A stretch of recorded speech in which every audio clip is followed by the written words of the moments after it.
మొదటగా ఈ వీడియోలో మనం భగవద్గీత అధ్యాయము 18 శ్లోకము 39ను పరిశీలిద్దాం. ఈ అధ్యాయంలో కృష్ణుడు సుఖంలో ఉన్న 3 రకాలను వివరిస్తున్నాడు. వాటిలో తామస సుఖమంటే ఏమిటో ఈ శ్లోకంలో చూద్దాం. మొదటగా ఈ పవిత్ర శ్లోకాన్ని భక్తితో విందాం. యదగ్రే చానుబంధే చ సుఖం మోహనమాత్మనః నిద్రాలస్య ప్రమాదోత్థం తత్తామసముదాహృతం. ఈ శ్లోకం అర్థమేమిటంటే, ఏ సుఖం మొదట్లో చివర్లో కూడా ఆత్మను మోసగిస్తుందో, ఏది నిద్ర, సోమలితనం మరియు నిర్లక్ష్యం నుండి పుడుతుందో అదే తామస సుఖం.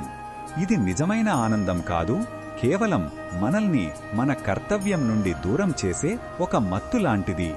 ఈ శ్లోకంలో ఉన్న భావం మనకు ఏమి చెబుతుందంటే, సోమరితనంలో దొరికేది ఆనందం కాదు, అది మనల్ని అజ్ఞానంలో ఉంచే ఒక భ్రమ. ఈ రకమైన సుఖం మన ఎదుగుదలను అడ్డుకుంటుంది. తాత్కాలిక సౌఖ్యం కోసం శాశ్వత పురోగతిని కోల్పోవద్దని ఇది మనల్ని హెచ్చరిస్తుంది.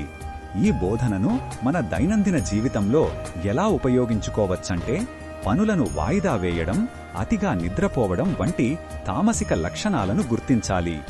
ఇవి మొదట సుఖంగా అనిపించినా చివరికి బాధను మిగులుస్తాయి. కాబట్టి చురుకుగా, బాధ్యతగా ఉండటమే నిజమైన అభివృద్ధికి మార్గం.